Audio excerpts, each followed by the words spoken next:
So we all know that trading psychology plays a massive role in our live trading, but did you know that it also plays a role in our backtesting?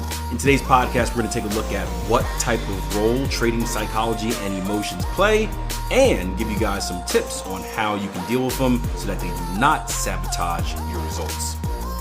Real quick, George says, did you take maybe a bigger position off at target one? Did it make a difference taking smaller position off? I actually tested an equal position. I was gonna originally test 1/3 off at target one and 2/3 off at target two. Currently, I'm still doing the equal one right now, so I haven't gotten to that yet. I wanted to do the equal one first, just so I can make kind of have something to compare it to. I actually didn't think the equal one would work, and I'm very, very early into the testing. But the equal one has worked more than I thought, which was surprising. Like I literally just said, okay, let me test like 2 years of this equal one so I can get some comps, and then I'll do like 1/3, 2/3, right? And I can compare it, and all of a sudden it's like, wait a minute, this is kind of working. So who knows? I'll probably still test it regardless. Because that was the original idea. But yeah, it's funny how it's like some of the things you don't think will work will actually work. I didn't even think doing this would work. It was just kind of an idea because based on what I saw before, I didn't think it would work. Like what I banked on working was the moving to break even. Like, hey, I'm not going to take anything off, but I'm going to move to break even and turn some of these losses into break even trades. And usually if you can turn losses into break evens, that'll fix things pretty good. But the type of drawdowns I was seeing, because that big target win percentage was so low, I'm talking like 26%. Because it was so low, it still didn't really help that much. And again, I was hitting at like 26%. And it was funny enough, even with like the break evens, it was still like 28%. Like it didn't make any difference. It was weird. Well, I guess because the break evens don't count as wins either, so it doesn't help you there. But I thought I can at least get like maybe like a 10% boost, and I was I was pretty upset, to be honest with you. I was pretty upset just because at this point in my trading, I kind of like know I'm better at finding solutions because I've done stuff for so many years. So in my head, I'm like, oh yeah, easy fix. I know the problem, win percentage. I know how to fix a win percentage. And then all of a sudden, it's like, nope. You do everything, and I never look at the numbers till the end. It's kind of like the surprise. Like I do all the work, and then I finally put in like the calculations to see like, all right, what's it gonna be? And I'm like, okay, let's see it. Surprise, 28%. Mother boob. Maybe I should do the calculations real time. Then I could stop while I'm ahead. But I've always been like that. Like whenever I do my back testing, I never look at the numbers till the very end. Like I want it to be a surprise. I think it also started because I also don't want to psych myself out. So when I first started back testing, I would get, you know how it is. I am cursed where no matter what random year I pick, my first year of back testing is always amazing. I don't know if you guys like that or it's just me. Whatever, I can pick any year, and it's always the greatest year.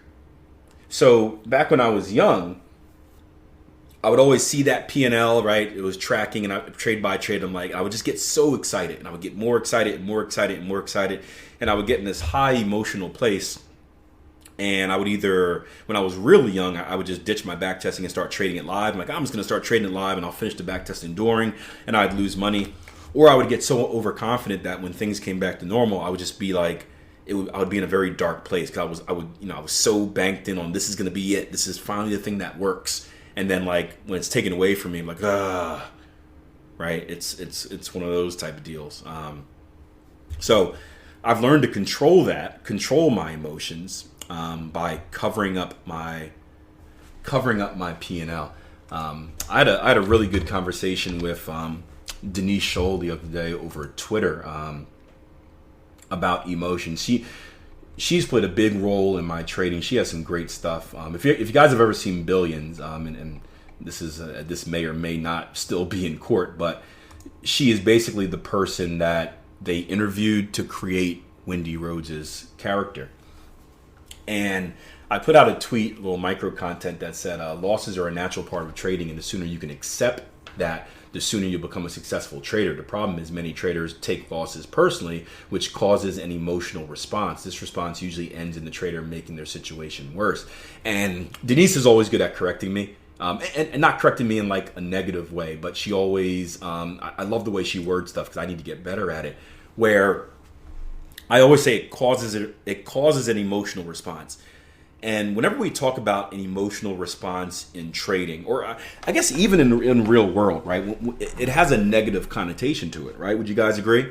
When we're like, oh man, Dennis is being emotional, Laura is being emotional. We always think about it in a negative way, where we shouldn't, right? Because emotions aren't negative, right? Emotions are positive. Emotions are what make humans, right? Like the ability to love, the ability to care, the ability to express ourselves. This is stuff that makes human beings. And that love and that expression of emotions is so positive. So she's always good in correcting me, where she says, she gave me a nice, she did like the positivity sandwich. She gave me a nice little shout out. And then she was like, but if I can slightly refine this by emotions, right, we mean misunderstanding emotions, right? Misunderstanding emotions, because emotions aren't necessarily a negative thing, but it's misunderstanding our emotions or using our emotions in a negative way. So when I was coming up in trading, I used to call myself emotionalist, because in general, I don't show a lot of emotion, but people used to be like, oh, Akil, you're a robot, right? You don't have any emotions in the market. And I'd be like, yeah, no emotions trading.com, right?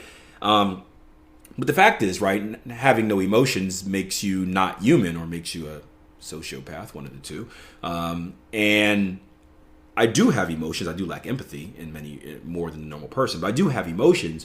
But what I've done in the market is I've learned how to not react to my emotions. So do I get happy during trades? Oh yeah. I love the winner more, just as much as anyone else. Right? So yes, I get happy when things go my way. Yes, I do get sad when things don't go my way, right? I don't react on the scale of how I react isn't as much as how I used to be. Right? When the trade used to be like one tick in my favor, I'd be dancing around the house naked, like, yeah, here we go, right? It's my house. I can do what I want. Please don't picture that, by the way. Or when I get sad, I used to like hit my head against the wall when a trade's like one pip down. Now it's like, 15 years, been there, done that. Like a trade's going up. I still get happy, but it's like, yeah, it's a winner. Like, I've had winners before, right? Big deal. We're like, it's a loser. Like, man, this one really sucks. But, I've had losers before. Rarely will you see me get highly emotional. The only time you'll probably see it is if we have like the big home run trade, or like, I think the other day we had a trade that like, I think it moved in my favor and just missed targets before coming back down and stopping me out. And like those still kind of get me. But the difference is I have emotions. I've just learned to kind of disconnect from them. So I have them, but I do not allow myself to react off of them. And having so much of an emotional reaction in the beginning phases of my backtesting, just by the real-time number that was printing as I went through trade by trade, I would feel myself getting overconfident. I would feel myself, really sabotaging my backtesting, because we have the ability to do that. You may not want to admit it, but I'm sure some of you have backtested and you've been on like a losing streak and you see like 6 in a row and you get that next trade and you see it's a loser and you kind of overlook it. You're like, that never happened. Or like, I'd be sleeping. Or, I was probably, it's a Friday. I wouldn't be trading Friday. Or, you make excuses. You don't want to see it. And when you're emotionally in an unstable place where you need a win because you've had so many losses, you're more likely to sabotage your backtesting. Same thing with winner, where it's like you get this big win that misses by a pip and you're like, I would have took it early. Like, no, you gotta be truthful about it. So I would find myself getting untruthful in my backtesting because of the emotional state that I was in. So something I did to help with that was, again, I covered up, just like in real trading, cover up your P&L. I never looked at my P&L.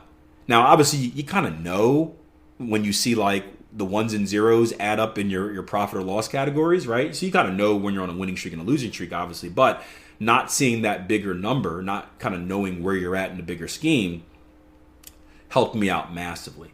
So I still do it to this day. I don't know. I kind of like the surprise factor as well. Like backtesting sucks, but if you're shooting for something, so in my mind, if I'm shooting for, I wonder what this is going to be when I unload it, versus like me knowing already. It allows me to kind of complete the back testing instead of like giving up mid-year or something like that. So back testing tips for you guys. So yeah, a little bit about back testing, a little bit about 3-bar reversals. You guys have any other questions for me before I let you head out? Hope you guys enjoyed the episode. If you have some time, head over to our website, www.tier1trading.com. Lots of awesome trading education content over there just for you. That's www.tier1trading.com. See you there.